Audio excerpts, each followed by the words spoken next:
Guys, assalamualaikum warahmatullahi wabarakatuh. Balik lagi bersama saya dalam channel pembahasan seputar kesehatan. Nah, dalam video kali ini saya akan membahas sedikit topik yang mungkin setiap tahun akan kita laksanakan. Akan tetapi di tahun sekarang mungkin akan sedikit berbeda dikarenakan dipengaruhi oleh pandemi COVID-19.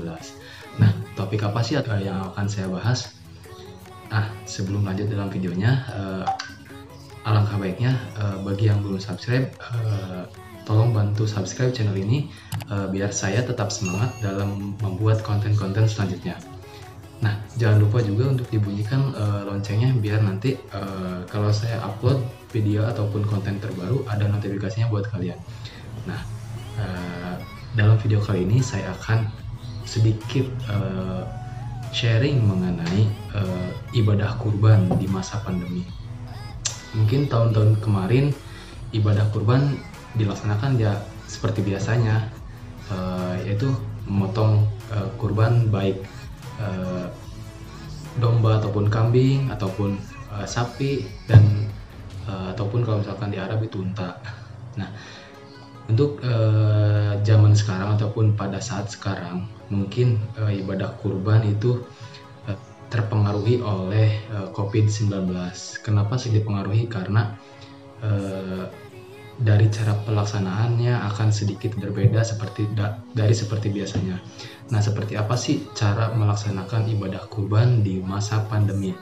Nah, yang pertama itu tetap pada saat kita akan berkurban kita harus tetap menjaga jarak dan menjaga jarak dengan sesama. Terus hindari perpindahan orang dari luar wilayah. Jadi usahakan walaupun sekarang lagi musim AKB ataupun new normal, usahakan orang-orang yang asing itu jangan dulu masuk ke wilayah kita untuk berinteraksi dengan warga di sekitar kita untuk menghindari penyebaran virus COVID-19 ataupun coronavirus disease. Nah, yang ketiga itu perhatikan kebersihan setiap orang dan tempat kurbannya itu harus tetap steril ataupun bersih. Yang keempat itu penjualan hewan kurban dilakukan di tempat yang telah mendapatkan izin resmi baik dari kepolisian ataupun dari pemerintahan setempat. Yang kelima itu penjual hewan kurban harus melibatkan Dewan Kemakmuran Masjid, Basnas atau organisasi atau lembaga amil zakat lainnya.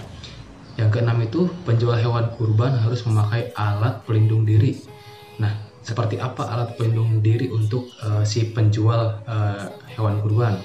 Seperti kalau misalkan menggunakan masker, terus baju usahakan itu lengan panjang dan sarung tangan saat berjualan.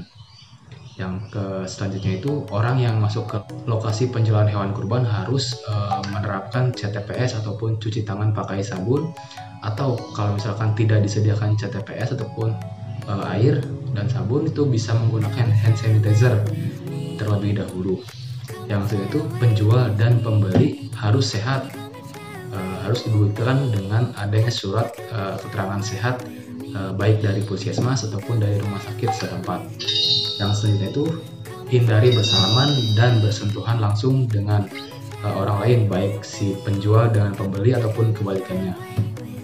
Yang selanjutnya itu setelah pulang dari lokasi kurban itu dianjurkan untuk wajib mandi, bukan mandi wajib. Nah, selanjutnya itu saat pemotongan hewan kurban harus menjaga jarak. Seperti tadi di awal sudah dikatakan, tetap dilaksanakan jaga jarak ataupun physical distancing dan social distancing, menggunakan masker atau kalau misalkan itu menggunakan alat pelindung wajah atau biasa kita sebut face shield.